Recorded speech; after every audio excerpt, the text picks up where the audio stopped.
आज़ादी सिर्फ इतनी नहीं है कि हम अपने फैसले खुद लें। आज के टाइम पे असली आज़ादी तब होगी जब हम पॉल्यूशन बढ़ाने वाले फ्यूल पर कम डिपेंड हों, बाहर से आने वाले रिसोर्सेज पर कम डिपेंड हो और अपनी टेक्नोलॉजी, अपनी बैटरीज और अपने इकोसिस्टम को खुद स्ट्रांग बनाएं। इस इंडिपेंडेंट डे पर बात करते हैं इंडिया की इलेक्ट्रिक मोबिलिटी की तरफ बढ़ती हुई आजादी की। मैं हूं अश्वनी दीक्षित और आप सभी को मेरी और लिवांतो ग्रीन की तरफ से हैप्पी इंडिपेंडेंस डे। और आप देख रहे हैं ईवी का वीकली डोज। चलिए शुरू करते हैं। सबसे पहले जम्मू कश्मीर की एक बड़ी खबर, वहां 200 इलेक्ट्रिक बसें लेने की मंजूरी मिल गई है। और सिर्फ बसेस ही नहीं, 76 पब्लिक ईवी चार्जिंग स्टेशंस भी बनाए जाएंगे, यानी बसेस भी इलेक्ट्रिक और उन्हें चार्ज करने का इंतजाम भी।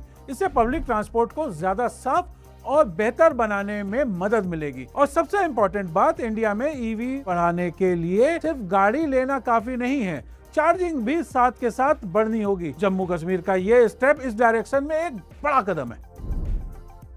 और अब बात करते हैं टाटा मोटर्स की। जुलाई में टाटा मोटर्स की कमर्शियल व्हीकल की सेल्स 37% बढ़कर लगभग 40,000 यूनिट हो गई है। लेकिन सबसे इंटरेस्टिंग नंबर है इंटरनेशनल सेल्स में 128% की ग्रोथ, यानी इंडिया में बनी कमर्शियल व्हीकल अब दुनिया के दूसरे मार्केट में भी अपनी जगह बना रही हैं। और इसका ईवी इंडस्ट्री से भी कनेक्शन है। जितने ज्यादा कमर्शियल व्हीकल सड़कों पर आएंगे, उतना ही बड़ा मौका होगा इलेक्ट्रिक ट्रक, इलेक्ट्रिक बसेस और चार्जिंग नेटवर्क के लिए। यानी इंडिया सिर्फ अपने लिए व्हीकल नहीं बना रहा है, दुनिया के लिए भी व्हीकल बना रहा है।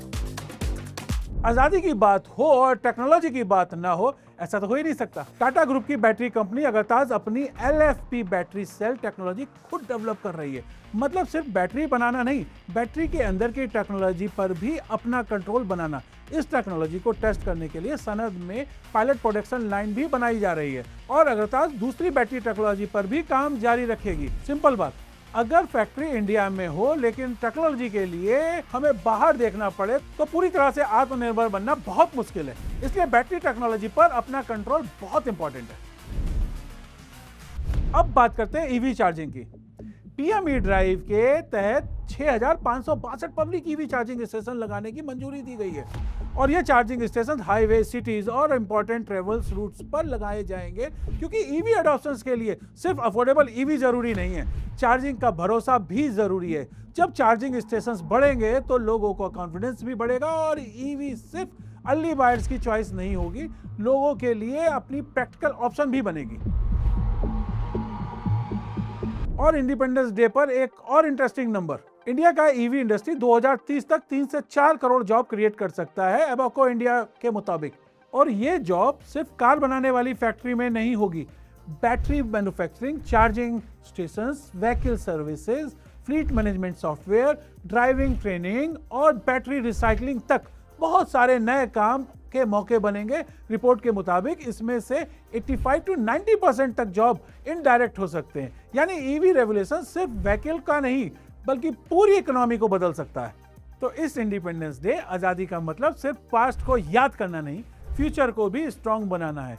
पॉल्यूशन से आजादी, इंपोर्टेड रिसोर्सेज पर डिपेंडेंसी से आजादी और टेक्नोलॉजी के लिए दूसरों पर डिपेंडेंसी से आजादी। आत्मनिर्भर इंडिया का ईवी फ्यूचर सिर्फ इलेक्ट्रिक कार से नहीं बनेगा, बैटरी, चार्जिंग, टेक्नोलॉजी, मैन्युफैक्चरिंग और सबसे इंपॉर्टेंट इंडिया के टैलेंट से बनेगा। मैं हूं अश्वनी दीक्षित और आप सबको एक बार फिर हैप्पी इंडिपेंडेंस डे। जय हिंद।